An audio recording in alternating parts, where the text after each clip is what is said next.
اسے بچپن سے ہی پڑھنے کا بہت شوق تھا۔ وہ ہمیشہ اپنی کلاس کی ٹاپر لڑکی رہی تھی۔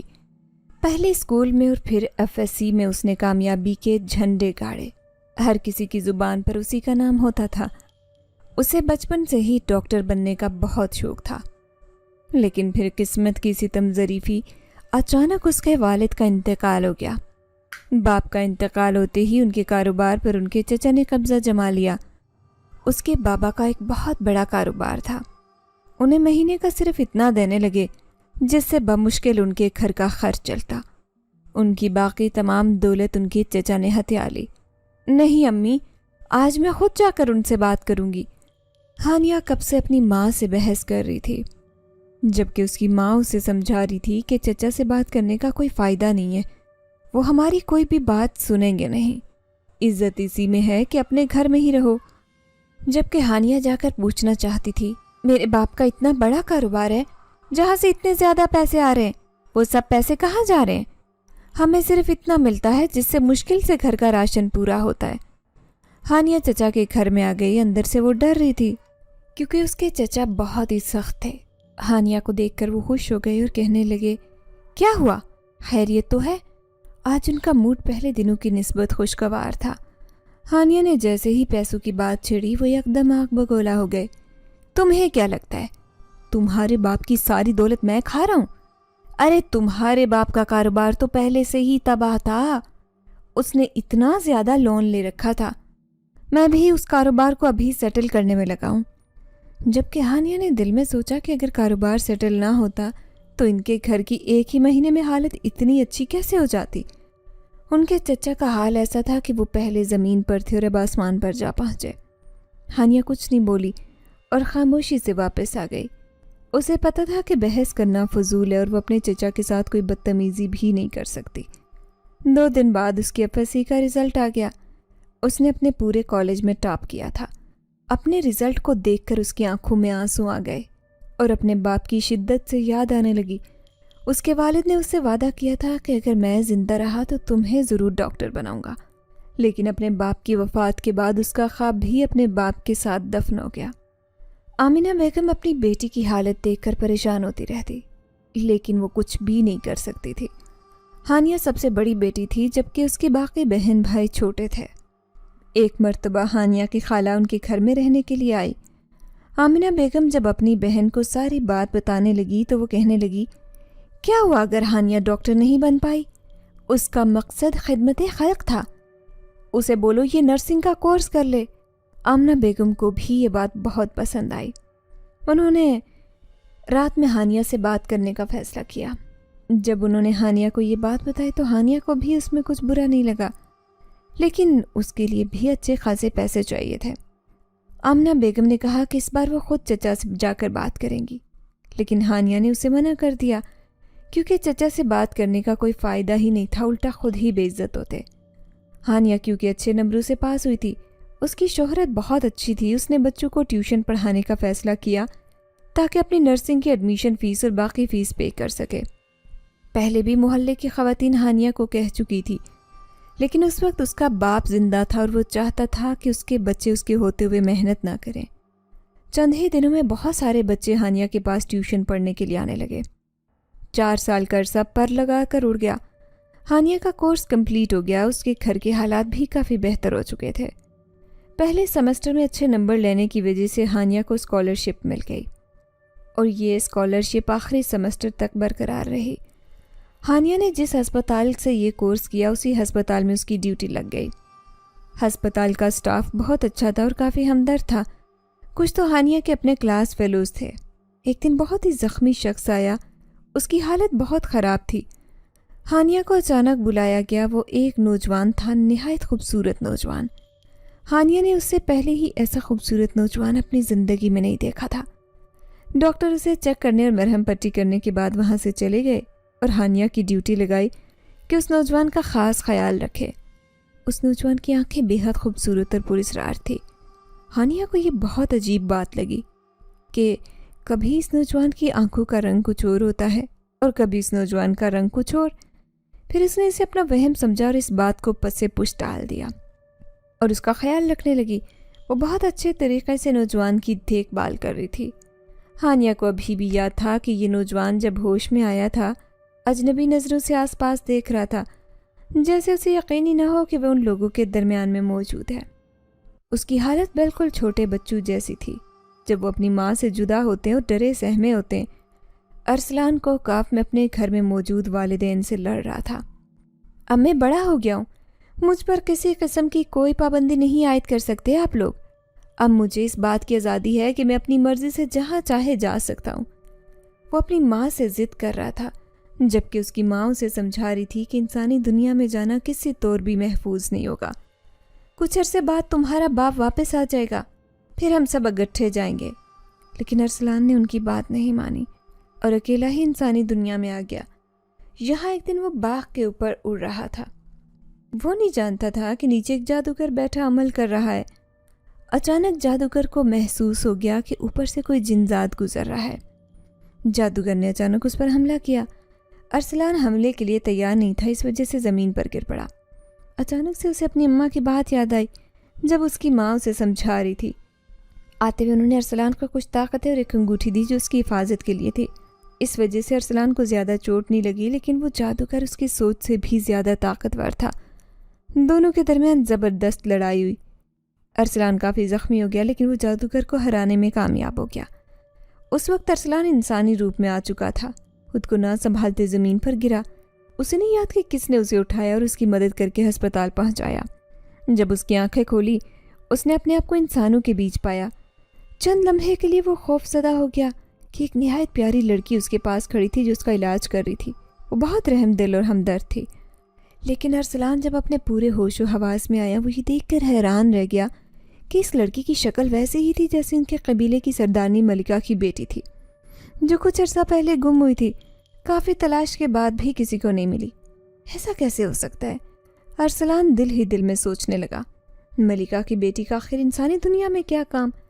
ہزاروں ایسے سوالات تھے جو اس کے ذہن میں مچل رہے تھے، لیکن ان میں سے کسی کا بھی جواب اس کے پاس موجود نہیں تھا۔ وہ لڑکی اسے اپنی حرکتوں سے آدم زادی لگ رہی تھی، لیکن اس کی شکل بالکل ویسی تھی جیسے اس چنزادی کی۔ قبیلے کے سردار نے اعلان کیا تھا کہ جو بھی میری بیٹی ڈھونڈ کر لائے گا میں اسے ڈھیر سارا انعام دوں گا۔ ارسلان کو انعام سے کوئی غرض نہیں تھی، وہ تو بس اس ملکہ اور سردار کی مدد کرنا چاہتا تھا جو اپنے غم میں گھلتے جا رہے تھے۔ ملکہ تقریباً نیم پاگل ہو چکی تھی۔ وہ ہر وقت اپنی بیٹی کو یاد کرتی، روتی رہتی۔ اس کا غم کسی طور کم نہیں ہو رہا تھا۔ سب سے پہلے ارسلان کو یہ پتہ لگانا تھا کہ کیا یہ لڑکی وہی تھی یا یہ عام انسان ہے۔ اس کے لیے اسے عمل کرنا تھا، جبکہ ابھی تک وہ مکمل طور پر صحت یاب نہیں ہوا تھا۔ اس جادوگر نے اس کی کمر توڑ کر رکھ دی۔ ہانیہ کافی دنوں سے یہ بات نوٹ کر رہی تھی کہ وہ لڑکا اسے عجیب نظروں سے گھور رہا ہوتا ہے، لیکن اس نے اس بات کو نظر انداز کیا اور اپنے کام میں مصروف رہی۔ گھر آنے کے بعد بھی وہ لڑکا اس کے ذہن میں سوار رہا۔ وہ نہیں سمجھ پا رہی تھی کہ آخر یہ سب اس کے ساتھ ہو کیا رہا ہے۔ بار بار ارسلان کی آنکھیں اس کی آنکھوں کے سامنے گھومنے لگتی۔ وہ جو بھی کام کرنے کی کوشش کرتی وہ سارے کام الٹے ہو رہے تھے۔ ہانیہ کی ماں کافی دیر سے یہ بات نوٹ کر رہی تھی، آخر بول ہی پڑی۔ کیا ہوا ہانیہ بیٹا، کوئی مسئلہ ہے؟ اپنی ماں کے سوال پر وہ ایسے چونکی جیسے وہ کسی اور دنیا میں تھی۔ آپ نے کچھ کہا امی؟ ہانیہ نے سوالیہ نظروں سے امی سے پوچھا۔ میں پوچھ رہی ہوں کیا ہوا؟ تم کچھ زیادہ ہی کھوئی ہو ہانیہ نے کہا۔ نہیں ایسی کوئی بات نہیں، وہ دراصل آج کچھ کام زیادہ تھا اور ایک نیا کام سیکھنے کو ملا ہے، بس اسی کے بارے میں سوچ رہی تھی۔ مجھے نیند آ رہی ہے، میں اپنے کمرے میں جا رہی ہوں۔ یہ کہہ کر ہانیہ اپنے کمرے میں چلی گئی، لیکن اسے اپنے آس پاس کسی کی موجودگی کا احساس ہو رہا تھا۔ ہانیہ احساس کو بار بار چھٹلا رہی تھی، لیکن اس کے لیے یہ ممکن نہیں تھا کیونکہ احساس بڑھتا جا رہا تھا۔ اچانک ایک نہایت خوبصورت خوشبو اس کے پاس پھیلنے لگی۔ اس سے زیادہ خوبصورت خوشبو اس نے ساری زندگی نہیں سونگھی تھی۔ اسے گڑبڑ کا احساس ہونے لگا۔ وہ فوراً بستر سے اٹھی اور بھاگتی امی کے کمرے میں چلی گئی۔ جب آمنہ بیگم نے ہانیہ کو دیکھا تو حیران رہ گئی۔ کیا ہوا؟ تم اس وقت کیا کر رہی ہو؟ خیریت تو ہے؟ امی مجھے ڈر لگ رہا ہے، آج میں آپ کے ساتھ سو گئی۔ اپنی امی کے ساتھ وہ لیٹ گئی۔ اس کے ساتھ ہی وہ احساس ختم ہو گیا۔ اگلے دن جب وہ ہسپتال کے لیے تیار ہو رہی تھی، اس کے دماغ میں وہی لڑکا گھوم رہا تھا۔ یا اللہ میرے ساتھ کیا ہو رہا ہے؟ کیوں وہ لڑکا میرے دماغ سے نہیں نکل رہا؟ ہانیہ نے خود سے جھنجھلا کر کہا. وہ تنگ آ گئی. لیکن جب ہسپتال پہنچے اسے نہ جانے کیوں غصہ آنے لگا. وہ خود دل کی کیفیت نہیں سمجھ پا رہی تھی. وہ لڑکا اپنے بستر پر موجود نہیں تھا جب اس نے دوسری نرس سے پوچھا. اس نے ہانیہ کو بتایا کہ کل رات ہی وہ یہاں سے چلا گیا. ہانیہ کو غصہ آنے لگا. ابھی تو وہ صحیح طور پر صحت یاب نہیں ہوا تھا. اس کی کولیگ بولی. پر اب کیا کر سکتی ہوں؟ اس میں تم کو زیادہ ہی دلچسپی نہیں لینے لگی؟ اس کی کولیگ بولی. یہ بات دیکھ کر ہانیہ کو شدید غصہ آ گیا. اس نے اسے ڈانٹ کر وہاں سے بھگا دیا. وہ پورا دن ہانیہ کو بہت برا گزرا تھا. ہر دن کسی سے وہ لڑتی، ہر کسی کو برا بلا کہتی. اس کے جاننے والے بھی یہ دیکھ کر پریشان تھے کیونکہ ہانیہ کی نیچر ایسی نہیں تھی. وہ ہر کسی کے ساتھ گھل مل کر رہتی. جب ڈاکٹر نے یہ دیکھا تو انہوں نے سمجھا کہ شاید ہانیہ کی طبیعت خراب ہے، اسی وجہ سے چڑچڑی ہو رہی ہے. انہوں نے ہانیہ کو بلا کر اسے جلدی چھٹی دی. بعد میں ہانیہ کو شدید شرمندگی کا احساس ہوا کہ آج اس نے کیا کیا. جب وہ گھر واپس آئی اس کی امی گھر میں موجود نہیں تھی. اس کی امی نے صبح ہی اسے بتا دیا کہ وہ خالہ کے گھر جا رہی ہے. اپنے لیے راستے سے کھانا لے آنا. لیکن ہانیہ راستے سے کھانا لانا بھول چکی تھی. اسے شدید بھوک کا احساس ہو رہا تھا. اس نے جب کچن میں جا کر دیکھا سارے برتن خالی تھے. وہ مایوسی کے ساتھ باہر آ گئی. ابھی تھوڑی دیر گزری کہ اسے کچن سے خوبصورت خوشبو آئی جس سے اس کی بھوک بڑھ گئی. جب ہانیہ نے کچن میں جا کر دیکھا تو اس کی حیرت کی انتہا نہ رہی کیونکہ کچن میں کھانا پکا ہوا پڑا تھا. یہ کیسے ہو سکتا ہے؟ ابھی تو میں نے آ کر دیکھا تھا کھانا بنا ہی نہیں تھا. پھر یہ کھانا کہاں سے آیا؟ ہانیہ دل میں سوچنے لگی لیکن بھوک شدید تھی. ہانیہ نے یہی سمجھا کہ شاید وہ غصے میں تھی، اسی وجہ سے اس کی نظر کھانے پر نہیں پڑی اور کھانے پر وہ ٹوٹ پڑی. کھانا بے حد لذیذ تھا. شام کو جب اس کی ماں کھانا پہلے سے بنا ہوا دیکھتی انہوں نے سمجھا کہ ہانیہ نے بنایا ہے. جبکہ ماں کی بات سمجھ کر وہ شدید حیران رہ گئی. وہ سمجھ رہی تھی کہ کھانا اماں نے بنایا، لیکن اس نے اپنی اماں کو کچھ نہیں بتایا اور خاموش رہ گئی. اس کے ذہن میں زیادہ سوالات تھے لیکن ان میں سے کسی کا جواب اس کے پاس نہیں تھا. اس نے مزید سوچنا چھوڑا. رات کو اچانک اسے پیاس لگی جس کی وجہ سے اس کی آنکھ کھلی. اسے اپنے آس پاس عجیب بے چینی محسوس ہو رہی تھی. اس کے ساتھ یہ سب 2 دن سے ہو رہا تھا. وہ پانی پینے کے لیے کچن میں گئی. جیسے ہی اس نے گلاس بھرا اچانک لائٹ چلی گئی. اچانک اسے اپنے پیچھے کسی کی موجودگی کا احساس ہوا. جب اس نے پلٹ کر دیکھا وہاں صرف اندھیرا تھا. اسے کچھ نظر نہیں آ رہا تھا. تھوڑی دیر بعد لائٹ آ گئی. اس کی نظر صحن پر پڑی. اس نے دیکھا کہ صحن میں نوجوان کھڑا تھا. اس کی پشت ہانیہ کی طرف تھی. نہ جانے کیوں ہانیہ کو یہی لگا کہ یہ وہی ہسپتال والا نوجوان ہے، لیکن اندر سے وہ ڈر بھی گئی کیونکہ ان کے گھر میں کوئی بھی مرد موجود نہیں تھا جبکہ اس کے بہن بھائی چھوٹے تھے. اگر یہ کوئی چور ہوا تو خیال آتے ہی ہانیہ ڈر گئی. اس نے جلدی سے کچن کی کھڑکی بند کی اور اندر سے چیک کیا کہ سارے دروازے لاک ہیں. تمام دروازے لاک تھے. ہانیہ نے سکھ کا سانس لیا لیکن جیسے ہی پلٹ کر دیکھا اس کی اوپر کی سانس اوپر اور نیچے کی سانس نیچے رہ گئی کیونکہ وہ نوجوان اب اس کے پیچھے کھڑا تھا. روشنی کم ہونے کی وجہ سے اس کا چہرہ صحیح طرح سے نظر نہیں آ رہا تھا. ہانیہ نے ڈر کے مارے چیخ ماری. اس کی چیخ پر سارے گھر والے اٹھ گئے اور بھاگے ہوئے باہر آئے. آمینہ بیگم نے دیکھا ہانیہ آنکھیں بند کیے چلا رہی تھی. میں اپنی بیٹی کی حالت دیکھ کر پریشان ہو چکی تھی. جب ہانیہ کو احساس ہوا کہ امی اس کے پاس ہیں اس نے امی کو ساری بات بتائی. اس کی امی نے اسے تسلی دی کہ شاید تم زیادہ تھک گئی ہو، تمہیں آرام کی ضرورت ہے، یہاں کوئی بھی موجود نہیں ہے. ہانیہ نے اپنے آس پاس تسلی کی اور اپنے کمرے کی طرف چل دی. لیکن پوری رات اس کی بے چین گزری. اسے یوں لگ رہا تھا جیسے کوئی اس سے بات کرنا چاہتا ہے، ملنا چاہتا ہے. پوری رات وہ ایک عجیب و غریب خواب دیکھتی رہی. وہ ایک نوجوان دیکھتی رہی جو اس کے پاس آ کر اس سے بات کرنا چاہ رہا تھا، لیکن ہانیہ اسے اپنے پاس آنے سے روک رہی تھی، نہ اس کی بات سن رہی تھی. وہ نوجوان چہرے سے بہت پریشان دکھائی دیتا. لیکن ہانیہ جب سے اٹھی صبح اس نوجوان کا چہرہ بھول گیا. اس نے اس کا چہرہ یاد کرنے کی بہت کوشش کی لیکن ناکام رہی. شاید میں کچھ زیادہ ہی تھک گئی ہوں یا کام کا بوجھ بڑھ گیا ہے جس کی وجہ سے یہ سب ہو رہا ہے. ارسلان کو سمجھ نہیں آ رہی تھی کہ وہ کیسے ہانیہ سے بات کرے. وہ جب بھی ہانیہ سے بات کرنے کی کوشش کرتا آگے سے وہ ڈر جاتی یا وہاں سے بھاگ جاتی. ہانیہ سے بات کرنا اس کا بہت ضروری تھا. ان کے اپنی ملکہ کی حالت کے بارے میں وہ اچھی طرح سے جانتا تھا. مزید وہ اس حالت میں رہی تو پوری طرح سے پاگل ہو جائے گی. اگر ہانیہ ان کا ساتھ دیتی تو وہ ضرور اس کے اغوا کار تک پہنچ جاتے. لیکن ہانیہ کسی بھی طرح اس کے ہاتھ نہیں آ رہی تھی. ایک مرتبہ اس نے دوبارہ ہانیہ کے گھر جانے کا سوچا. وہ ہانیہ کے گھر کی طرف جا رہا تھا جب اس کا سامنا ایک اور جادوگر سے ہوا. پچھلے جادوگر کی طرح وہ بھی ارسلان کو قید کرنا چاہتا تھا۔ اس نے اپنا منتر پڑھنا شروع کر دیا۔ ارسلان کو یوں محسوس ہوا جیسے کوئی اسے اپنی طرف کھینچ رہا ہے۔ اسے عجیب سی کشش تھی جو ارسلان کے وجود میں بے چینی پیدا کر رہی تھی۔ ارسلان خود بخود زمین کی طرف جانے لگا اور ایک شخص کے سامنے جا کر کھڑا ہو گیا، لیکن جلد ہی اسے محسوس ہو گیا کہ وہ ایک جادوگر ہے۔ اس نے اپنی طاقتیں استعمال کر کے جادوگر پر حملہ شروع کر دیا، لیکن جادوگر اس کی سوچ سے بھی زیادہ طاقتور تھا۔ پچھلے جادوگر کی نسبت کئی زیادہ چالاک تھا۔ اس کے بہت سارے موکل تھے جو ایک سے بڑھ کر ایک تھے۔ وہ سب ارسلان پر حملہ کرنے لگے۔ ارسلان اپنا بچاؤ کر رہا تھا۔ جب ارسلان کو محسوس ہوا کہ وہ مزید ان سے نہیں لڑ پائے گا، اس نے وہاں سے بھاگنے کی کوشش کی، لیکن وہ سب اسے وہاں سے نکلنے نہیں دے رہے تھے۔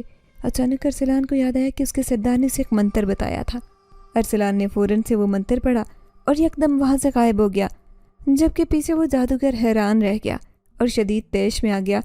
اس نے ارسلان کا پتہ لگانے کی کوشش کی، لیکن اس کے علم میں نہیں آ رہا تھا کہ ارسلان کہاں گیا۔ ارسلان زخمی حالت میں ہانیہ کے دروازے تک پہنچا اور دروازہ کھٹکھٹایا۔ اس وقت کون آ گیا؟ ہانیہ کی امی نے پریشانی سے کہا۔ جب انہوں نے دروازہ کھول کر دیکھا، وہ یکدم پریشان ہو گئی۔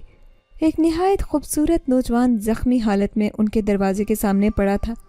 جب ہانیہ نے دیکھا کہ اس کی امی کافی دیر تک واپس نہیں آئی، وہ بھی اپنی امی کے پیچھے چلی گئی۔ اسی نوجوان کو دوبارہ زخمی حالت میں دیکھ کر وہ بھی پریشان ہو گئی اور اس کو اپنی امی کی مدد سے سہارا دے کر اپنے گھر کے اندر لے کر آ گئی اور گھر کے اندر ہی اس کی مرہم پٹی کر دی۔ ارسلان کی تمام طاقتیں ختم ہو چکی تھی۔ وہ بول بھی نہیں پا رہا تھا۔ یوں لگ رہا تھا جیسے اس کی آواز ختم ہو گئی ہو اور وہ خود کو شدید بے بس محسوس کر رہا تھا۔ اس کا بدن زخموں سے چور ہو چکا تھا۔ اس کی مرہم پٹی کرنے کے بعد وہ باہر آئی اور سوچنے لگی کہ آخر اس کو کیا ہوا ہے، جبکہ مریم بیگم یہ سوچ کر پریشان تھی کہ اگر کوئی ان کے گھر میں آ گیا اور اس نوجوان کو دیکھا تو کیا جواب دیں گی کہ یہ کون ہے۔ ہانیہ اپنی ماں کی سوچوں سے بالکل انجان تھی۔ ہانیہ، یہ لڑکا کون ہے؟ مجھے بتاؤ، اور یہ یہاں کیا کر رہا ہے؟ ہانیہ کی امی نے اسے اکیلے دیکھا اور اس پر سوالوں کی بوچھاڑ کر دی۔ اپنی امی کے سوالات پر وہ بوکھلا گئی اور کہنے لگی، امی، میں نہیں جانتی یہ لڑکا کون ہے۔ ایک مرتبہ ہسپتال آیا تھا، تب بھی ایسے ہی زخمی تھا، تو اب یہ ہسپتال جاتا ہے۔ اسے تمہارے گھر کا کیسے معلوم ہوا پتا؟ ہانیہ اگلے دن ہسپتال نہیں گئی اور ارسلان کی دیکھ بھال کرنے لگی۔ اس نے ایک دو بار ارسلان سے پوچھا کہ تمہیں کیا ہوا ہے، تمہاری یہ حالت کس نے کی ہے، لیکن ارسلان بول نہیں پا رہا تھا۔ ہانیہ نے یہ دیکھا، وہ بھی خاموش ہو گئی۔ اس نے دوبارہ سے اس کے زخموں کو صاف کیا اور اس کی مرہم پٹی نئے سرے سے اس کے اندر کی۔ ارسلان اسے ایسے دیکھ رہا تھا جیسے وہ اس سے بات کرنا چاہتا ہو، لیکن وہ بے بس تھا، جبکہ آمینہ بیگم پورا دن یہی کہتی رہی کہ اسے یہاں سے فارغ کرو۔ میں لوگوں کو اس کے بارے میں جواب نہیں دے سکتی کہ یہ لڑکا کون ہے۔ میرے اپنے گھر میں جوان بیٹی ہے، میں کیسے اس لڑکے کو اپنے گھر میں رکھوں؟ جبکہ امی کی باتیں سن کر وہ تنگ آ گئی اور غصے سے کہنے لگی، خدا کے لیے امی، آپ نے اس کی حالت دیکھی ہے؟ کیا وہ اٹھنے بیٹھنے کے قابل ہے؟ ہانیہ کی باتیں سن کر اس کی ماں بھی خاموش ہو گئی۔ اس کی بیٹی ٹھیک ہی کہہ رہی تھی۔ 2 دن مزید گزر گئے۔ ارسلان آہستہ آہستہ صحت یاب ہو رہا تھا۔ جب وہ بولنے کے قابل ہو گیا، وہ ہانیہ کے اکیلے ہونے کا انتظار کرنے لگا کہ وہ اپنی بات کہہ سکے۔ ایک دن اسے موقع مل گیا۔ آمینہ بیگم ضروری کام سے محلے میں گئی ہوئی تھی۔ مجھے تم سے ضروری بات کرنی ہے۔ میری بات سن کر تم خوفزدہ نہیں ہونا، بلکہ تحمل سے میری بات سننا۔ ایسی کیا بات تھی؟ یہاں ہانیہ سوچنے لگی۔ اچانک ارسلان کے ارد گرد دھواں پھیلنے لگا۔ جب دھواں ہٹا تو ہانیہ یہ دیکھ کر حیران رہ گئی، کیونکہ وہاں پر ارسلان نہیں بلکہ کوئی اور ہی تھا۔ کون ہو تم؟ ہانیہ نے اس سے ڈرتے ڈرتے سوال کیا۔ ڈرو نہیں، بلکہ تحمل سے میری بات سنو۔ میں کوئی انسان نہیں بلکہ ایک جن زاد ہوں۔ میں کافی عرصے سے تم سے بات کرنا چاہتا تھا، لیکن مجھے اس چیز کا موقع نہیں مل رہا تھا۔ ہمارے قبیلے کے سردار کی بیٹی کچھ عرصہ پہلے گم گئی، کسی کو پتہ ہی نہیں چلا کہ کہاں گئی۔ پھر کچھ جن زادوں نے ہمیں بتایا کہ اسے کچھ اجنبی اغوا کر کے لے گئے۔ سردار کی بیوی نیم پاگل ہو چکی ہے، وہ ہر وقت اسے یاد کرتی روتی رہتی ہے۔ تم مجھ سے کیا کہنا چاہتے ہو؟ ہانیہ نے اسے سوال کیا۔ میں چاہتا ہوں کہ تم میرے ساتھ کوکاف چلو۔ اس کی بات سن کر ہانیہ حیران رہ گئی۔ ایسا کیسے ممکن ہو سکتا ہے؟ میں کیسے تمہارے ساتھ جا سکتی ہوں؟ میں عام انسان ہوں، تم ایک جن زاد ہو۔ تم اس کی فکر مت کرو، اس سے کوئی فرق نہیں پڑتا۔ اگر تم تعاون کرو ہمارے ساتھ تو نہ صرف ہم اس اغواکار کو ڈھونڈ لیں گے، بلکہ سردارنی کی حالت بھی سنبھل جائے گی۔ لیکن یہاں پر میری اس ماں کا کیا ہوگا؟ میں اس کو کیسے بتاؤں گی کہ میں کہاں جا رہی ہوں؟ میرے پاس اس کا بھی حل موجود ہے۔ تم اپنی ماں کو کہنا کہ تمہارا ٹرانسفر دوسرے شہر ہو گیا ہے، وہاں تم نے چند مہینوں کے لیے جانا ہے کیونکہ وہاں تمہاری ٹریننگ ہوگی۔ یہ ٹریننگ تمہارے لیے بہت ضروری ہے، تم اسے کسی صورت نہیں چھوڑ سکتی، یا پھر اگر تم کہو تو میں تمہارے بدلے تمہاری ہمشکل جنزادی کو اوقاف سے بلا لوں گی جو تمہاری ماں کے ساتھ یہاں پر رہے گی۔ جو کام تم سر انجام دیتی ہو وہی جنزادی سر انجام دیا کرے گی، اور تمہاری ماں کو شک بھی نہیں ہوگا کہ وہ کوئی انسان ہے یا دوسری مخلوق۔ ہانیہ اس کی باتیں سن کر سوچ میں پڑ گئی۔ جنزاد نے اس کی سوچ کو پڑھ لیا۔ ان کی کوئی فکر مت کرو، تمہیں وہاں پر کوئی بھی نقصان نہیں پہنچے گا، اور میں تم سے کسی قسم کا جھوٹ نہیں بول رہا ہوں، نہ ہی تمہیں کسی اور مقصد کے لیے استعمال کرنے جا رہا ہوں۔ مجھے سوچنے کے لیے آج رات کا وقت دو۔ ہانیہ نے اس سے آج رات کا وقت مانگ لیا۔ جنزاد نے اسے وقت دے دیا۔ اسے یقین تھا کہ ہانیہ اس کے ساتھ ضرور جائے گی۔ وہ پوری رات ہانیہ کی سوچتے ہوئے گزری۔ کیا اسے اس جنزاد کی مدد کرنی چاہیے یا نہیں؟ کہیں اس کے لیے کوئی بڑی مصیبت نہ بن جائے۔ لیکن اس کی باتیں سن کر ہانیہ کو سردارنی کے لیے دکھ ہو رہا تھا۔ ارسلان نے اسے بتایا کہ سردار نے اب کام کرنا چھوڑ دیا تھا۔ پہلے وہ اپنے قبیلے کی عورتوں کو تربیت دیا کرتی تھی، لیکن اب وہ خاموش بیٹھی رہتی، روتی رہتی اور سوچتی رہتی، مجھے اس کی مدد کرنی چاہیے۔ ہانیہ نے دل ہی دل میں سوچا۔ اس کی بات سن کر ارسلان مسکرایا۔ وہ اسی کے کمرے میں موجود تھا اور اس کی سوچ اچھی طرح سے پڑھ سکتا تھا۔ تھوڑی دیر بعد وہ وہاں سے غائب ہو گیا۔ اگلے دن صبح ہانیہ کی آنکھ کھلی اور وہ سوچنے لگی کہ اپنی ماں سے کیسے جھوٹ بولے۔ اس نے کبھی اپنی ماں سے کوئی بات چھپائی نہیں تھی، لیکن اب یہ کسی کی بھلائی کا معاملہ تھا۔ امی، مجھے کچھ عرصے کے لیے دوسرے شہر جانا ہوگا۔ ہانیہ اچانک بول پڑی۔ دوسرے شہر کیوں اور کتنے عرصے کے لیے جانا ہے تم نے؟ امی، 2-3 مہینوں کے لیے جانا ہوگا، وہاں پر میری ٹریننگ ہوگی۔ یہ ٹریننگ میرے لیے بہت زیادہ ضروری ہے، جو آگے میرے بہت کام آئے گی۔ ہانیہ کو شدید حیرت ہوئی، جبکہ اس کی اماں آسانی سے اس کی بات مان گئی۔ ہانیہ کو اگلے دن ارسلان کے ساتھ کوکاف جانا تھا۔ وہ دل ہی دل میں بہت زیادہ گھبرا رہی تھی۔ اگر باقی جنات کو علم ہو گیا کہ وہ انسان ہے تو وہ اس کے ساتھ کیسا سلوک کریں گے؟ اس کے دل میں یہی بات بیٹھی ہوئی تھی۔ وہ نہیں جانتی تھی کہ آگے کیا ہونے جا رہا ہے۔ ارسلان نے اس سے کہا، میرا ہاتھ پکڑو اور آنکھیں بند کر لو۔ ہانیہ نے ڈرتے ڈرتے اس کا ہاتھ پکڑا اور آنکھیں بند کی۔ اسے یوں لگ رہا تھا جیسے وہ ہوا میں اڑ رہی ہے۔ یہ احساس بہت خوبصورت تھا۔ تھوڑی دیر بعد ارسلان نے اسے کہا کہ آنکھیں کھولو۔ جب اس نے آنکھیں کھولی تو حیران رہ گئی۔ وہ جگہ بے حد خوبصورت، اونچے اونچے محل بنے تھے، لیکن وہاں کے لوگ عجیب و غریب تھے۔ بہت عجیب و غریب نظر سے دیکھ رہے تھے، جیسے یہ کوئی نمونہ ہو۔ یہ لوگ مجھے ایسے کیوں گھور رہے ہیں؟ اس نے ارسلان سے سوال کیا۔ وہ اندر سے ڈر رہی تھی۔ ارسلان محسوس کر چکا تھا کہ وہ یہاں محفوظ محسوس نہیں کر رہی۔ اس نے اسے انگوٹھی دی اور کہا، یہ انگوٹھی پہن لو، جب تک انگوٹھی تمہارے ہاتھ میں ہے کوئی تمہیں نہیں دیکھ سکے گا۔ وہ انگوٹھی پہننے کے بعد ہی ہانیہ کے اوپر سے نظروں کی تپش ہٹ گئی۔ اب وہ آرام سے سب کو دیکھ پا رہی تھی، لیکن اسے کوئی نہیں دیکھ سکتا تھا۔ یہاں آ کر اسے عجیب خوشی ہو رہی تھی، لیکن بے چینی بھی۔ یہ سب اس کے لیے بالکل نیا تھا۔ اس نے کبھی نہیں سوچا تھا کہ وہ جنات کی دنیا میں قدم رکھ پائے گی۔ ارسلان اسے لے کر ایک سردار کی رہائش کے سامنے آ کر رکا۔ وہ بے حد خوبصورت گھر تھا۔ وہ اسے لے کر اندر بڑھ گیا۔ جیسے ہی سردار کے کمرے میں داخل ہوا، اس نے ہانیہ کو کہا، انگوٹھی اتارو۔ اس کے حکم پر ہانیہ نے انگوٹھی اتاری۔ سردار نے جیسے ہی ہانیہ کو دیکھا وہ دیکھتا رہ گیا۔ وہ بالکل اس کی بیٹی جیسی تھی، لیکن اپنے علم کی مدد سے اسے جلد اندازہ ہو گیا کہ وہ آدم ذات ہے جس کی شکل اس کی بیٹی سے ملتی ہے۔ ارسلان ہانیہ کے سامنے اس سردار سے باتیں کرنے لگا۔ نہ جانے کون سی زبان میں باتیں کرنے لگا۔ ہانیہ کو زبان سمجھ نہیں آ رہی تھی، لیکن ان کے تاثرات سے یوں لگ رہا تھا جیسے وہ دونوں پرجوش اور خوش تھے۔ سردار ارسلان کی اس حرکت پر بہت خوش ہوا تھا۔ اس نے ہانیہ کو کہا کہ تمہارا احسان ساری زندگی نہیں بھلا سکتا، تم نے جو میری مدد کرنے کا سوچا۔ میری بیوی بیٹی کے غم میں نیم پاگل ہو چکی ہے۔ جب وہ تمہیں اپنے سامنے دیکھے گی بہت خوش ہوگی، نہ جانے اس کا کیا حال ہوگا۔ اگر ان کو پتہ چل گیا کہ میں جنزادی نہیں بلکہ ایک انسان ہوں تو پھر ان کا رویہ میرے ساتھ تبدیل نہ ہو جائے۔ ہانیہ نے اس سے ڈرتے ڈرتے کہا۔ اس کی باتیں سن کر وہ کہنے لگا، تم پریشان مت ہو، تم یہ کنگن اپنے ہاتھ میں پہنو۔ جب تک یہ کنگن تمہارے ہاتھ میں رہے گا کسی کو نہیں پتہ چلے گا کہ تم آدم ذات ہو، تم انہیں اپنے جیسی معلوم ہوگی۔ ہانیہ نے کنگن لے کر اپنے ہاتھ میں پہنا۔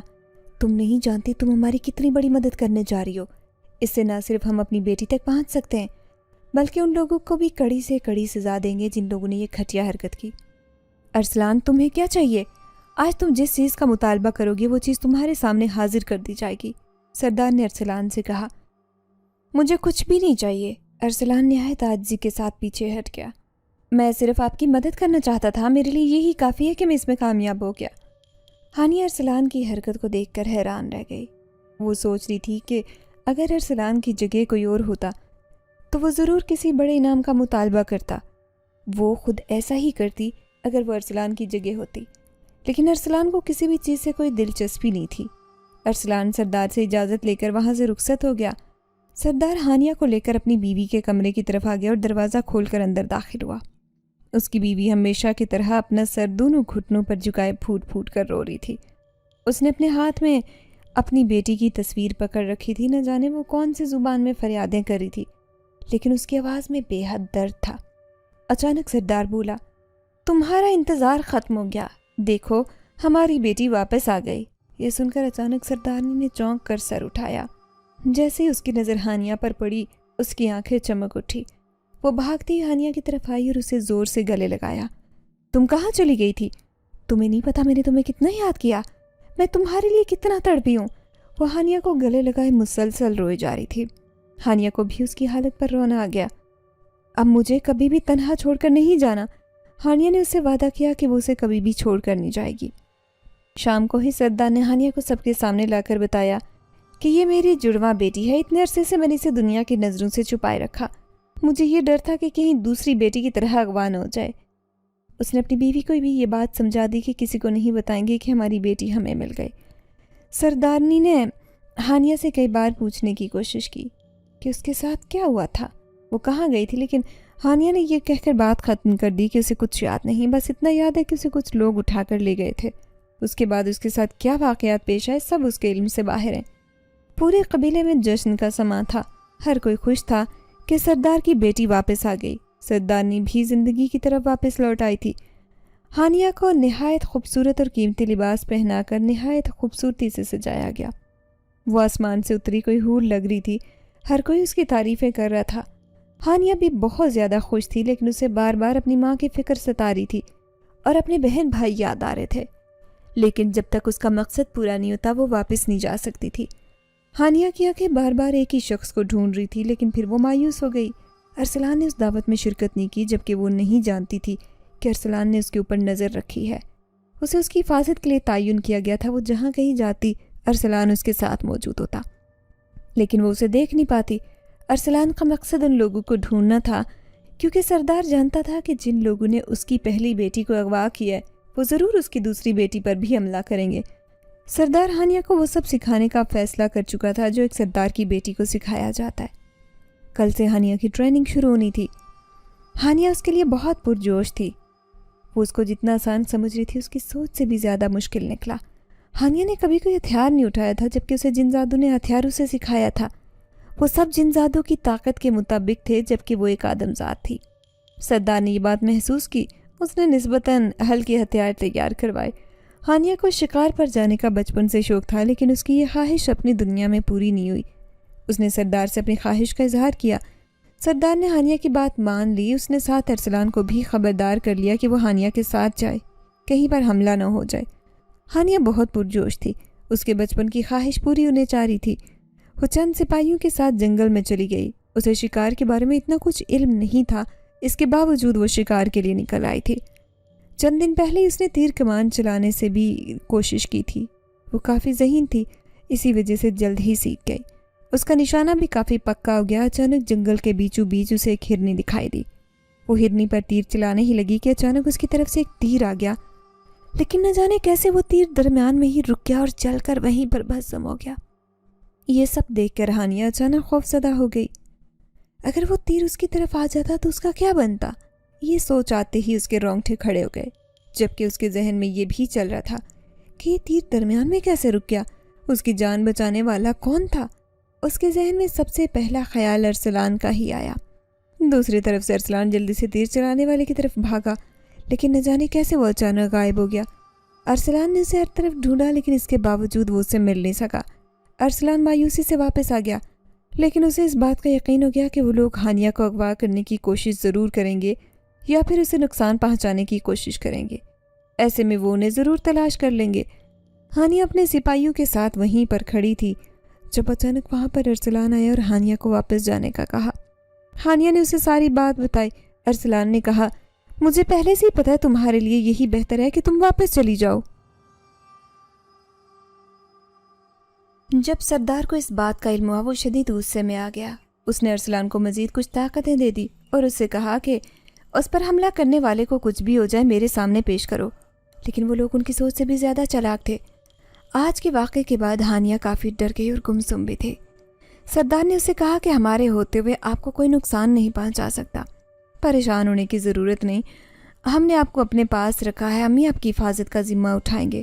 سردار کے سارے سپاہی جنگل میں پھیل گئے اور اس تیر باز کو ڈھونڈنے لگ گئے تھے۔ اس نے اپنا چہرہ چھپایا ہوا تھا، اس لیے ارسلان اس کا چہرہ نہیں دیکھ پایا۔ اس کے بعد بھی کئی بار ہانیہ پر حملے ہوئے، لیکن حملہ کرنے والا ہمیشہ غائب ہو جاتا۔ نہ جانے اس کے پاس ایسا کون سا جادو تھا کہ وہ سب کی نظروں سے اوجھل ہو جاتا۔ ایک بار ہانیہ سردار کو بتائے بغیر گھر سے باہر نکل آئی۔ اس کی نظریں وہاں ایک جانور پر پڑی۔ ایسا جانور اس نے پہلے اپنی زندگی میں نہیں دیکھا تھا۔ وہ بہت پیارا جانور تھا۔ ہانیہ کو اس پر بہت پیار آیا، وہ اسے پکڑنے کے لیے بھاگی، لیکن جانور آگے بھاگنے لگا۔ ہانیہ اس کے پیچھے ہی جنگل میں داخل ہو گئی۔ وہ یہ بات بھلا چکی تھی کہ اس کی جان خطرے میں ہے۔ کافی آگے آنے کے بعد ہانیہ کو احساس ہوا کہ یہاں کر اس نے بہت بڑی غلطی کر دی۔ یہ جگہ اس کے لیے بالکل انجان تھی۔ اچانک اس کا دل خوف سے بھر گیا۔ اگر وہ لوگ اسے اپنے ساتھ لے گئے پھر وہ کبھی بھی اپنی ماں سے نہیں مل پائے گی۔ کیا اس کی ماں کا بھی ویسا حال ہوگا جیسا سردارنی کا تھا؟ یہ سوچ آتے ہی اس کی آنکھیں آنسو سے بھر گئی۔ اس نے یاد کرنے کی کوشش کی کہ وہ کہاں سے آئی تھی۔ اس کوشش میں راستہ ہی بھٹک گئی۔ ایک غار کے سامنے پہنچ کر وہ ایک بے حد بڑی غار تھی۔ ہانیہ کو ایسے محسوس ہوا جیسے کوئی کشش ہو جو اسے اپنی طرف کھینچ رہی ہو۔ خود بخود ہانیہ کے قدم اس کی طرف بڑھنے لگے۔ وہ خود کو روکنے کی کوشش کر رہی تھی لیکن رک نہیں پا رہی تھی۔ اس سے پہلے کہ غار میں داخل ہوتی نہ جانے ارسلان کہاں سے آ گیا۔ اسے زور سے دھکا دے کر غار سے پیچھے گرایا۔ ہانیہ دور گری، اس کی کونیاں بری طرح سے زخمی ہو چکی تھی۔ تمہیں سمجھایا تھا کہ اکیلی گھر سے باہر نہیں نکلنا، لیکن تمہیں میری بات سمجھ نہیں آتی۔ ارسلان نے آتے ہی اس پر بھڑکنا شروع کر دیا۔ اگر میں یہاں نہ آتا تو تم سوچ بھی نہیں سکتی تھی کہ تمہارے ساتھ کیا ہوتا۔ یہ غار تمہاری سوچ سے زیادہ خطرناک ہے۔ جو بھی اس کے اندر داخل ہوتا ہے وہ کبھی واپس نہیں آیا۔ نہ جانے کتنے ظالم شیاطین غار کے اندر موجود ہیں جو تم جیسے بے وقوفوں کی بلی دے کر اپنے آقا کو خوش کرتے ہیں، اپنی طاقتوں میں اضافہ کرتے ہیں۔ اگر کچھ لوگ یہ نہ بتاتے کہ شہزادی کو کچھ لوگ اٹھا کر لے گئے، ہم یہ سمجھتے کہ وہ بھی غار میں داخل ہو گئی۔ آئندہ آپ میری اجازت کے بغیر اپنے سردار کو بتائے بغیر کہیں نہیں جائیں گی، ورنہ انجام کی ذمہ دار خود ہوں گی۔ یہ کہہ کر ارسلان اسے اپنے گھر چھوڑ کر چلا گیا۔ کچھ دنوں سے ہانیہ کو عجیب و غریب خواب آ رہے تھے۔ وہ سمجھ نہیں پا رہی تھی کہ یہ سب کیا ہو رہا ہے۔ اسے اپنے ساتھ کسی اور کی بھی موجودگی کا احساس ہوتا۔ یہ احساس بہت تکلیف دہ اور بے چینی پیدا کرنے والا تھا۔ ایک دن وہ اپنے صحن میں بیٹھی ہوئی تھی، ایک بہت بڑا پرندہ زمین پر آ گرا۔ اتنے بڑے پرندے کو دیکھ کر وہ بوکھلا گئی۔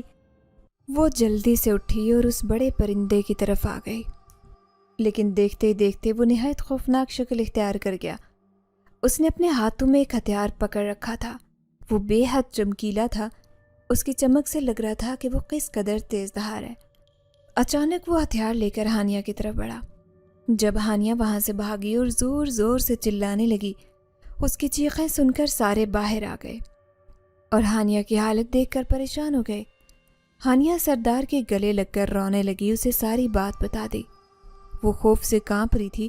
اس کی بات سن کر سردار پریشان ہوا اور غصے میں آ گیا۔ آخر کس کی ہمت ہوئی ہمارے گھر کے اندر داخل ہونے کی؟ انہوں نے ارسلان کو کہا کہ فوراً پتہ کرے، لیکن ارسلان پتہ نہیں چلا پایا کہ وہ کون تھا۔ ہانیہ کے ساتھ اس کے علاوہ بھی وہاں بہت سارے خوفناک واقعات ہونے لگے۔ پہلے سردار نے سمجھا کہ شاید اس کے ساتھ کوئی شرارت کر رہا ہے اور صرف ہانیہ کو ڈرانے کی کوشش کر رہا ہے۔ شاید کسی کو شک ہو گیا تھا کہ وہ جن زادی نہیں بلکہ ایک آدم زادی ہے۔ لیکن جب واقعات بڑھنے لگے، سردار کو شک ہونے لگا۔ سردار کو یاد آیا کہ ایسا ان کی بیٹی کے ساتھ بھی ہونے لگا تھا جب وہ اغوا ہوئی تھی۔ اسے کچھ دن پہلے اس کے ساتھ ایسے ہی واقعات پیش آتے تھے۔ اب شاید اس کے اغوا ہونے کا وقت آ گیا تھا۔ انہوں نے اس پر اپنی نظر رکھ دی اور سپاہیوں کی تعداد بڑھا دی۔ یہ ان کے پاس آخری اور قیمتی موقع تھا کہ وہ ان تک پہنچ پاتے۔ ارسلان ہر وقت ہانیہ کے آس پاس موجود رہنے لگا۔ وہ ایک لمحہ بھی اس سے جدا نہ ہوتا۔ جب وہ سو رہی تھی تب بھی اس کے ساتھ ہی موجود ہوتا۔ ایک دن سردار نے ہانیہ کو خود ہی اکیلے باہر بھیجا۔ اس نے آدھا راستہ طے ہی کیا تھا کہ جب عجیب و غریب لوگ اس کے آس پاس اکٹھے ہو گئے، ان میں سے کچھ لوگوں نے اسے پکڑ لیا اور باندھ دیا۔ وہ یہی سمجھ رہے تھے کہ وہ اسے اغوا کرنے میں کامیاب ہو گئے، جبکہ وہ نہیں جانتے تھے کہ ارسلان نے ان کے اوپر نظر رکھی ہے۔ ارسلان ان کا پیچھا کرنے لگا۔ اس نے سردار کو بھی اشارہ بھیج دیا کہ وہ اپنے سپاہیوں کو لے کر اس کی بتائی ہوئی جگہ پر پہنچ جائے۔ سب کچھ سردار کے پلان کے مطابق ہو رہا تھا۔ وہ اسے لے کر ایک پرانے مکان میں داخل ہوئے، جبکہ ارسلان بھی ان کے پیچھے داخل ہو گیا۔ ارسلان نے اپنی جادوئی طاقت کی مدد سے خود کو چھپا کر رکھا ہوا تھا۔ کوئی اس کو دیکھنا تو دور کی بات، اس کی تو کوئی موجودگی کو بھی محسوس نہیں کر سکتا تھا۔ رات کو چاند کی 14ویں تاریخ تھی۔ ارسلان تو یہ دیکھ کر حیران رہ گیا کہ ان کو اغوا کرنے والا کوئی اور، بلکہ وہ تو سردار کا اپنا ہی بھائی تھا، جو کچھ ہی عرصہ پہلے شیطانی کاموں میں پڑ گیا تھا، اور اب اسے اپنے شیطانی عمل کو پورا کرنے کے لیے اسے بلی کی ضرورت تھی۔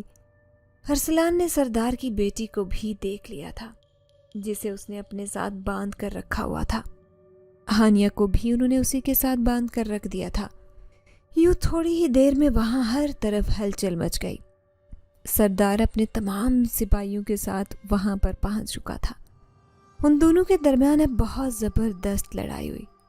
سردار کے بھائی نے اس کی دونوں بیٹیوں کو وہاں سے لے جانے کی بہت زیادہ کوشش کی، لیکن پھر درمیان میں ارسلان آ گیا۔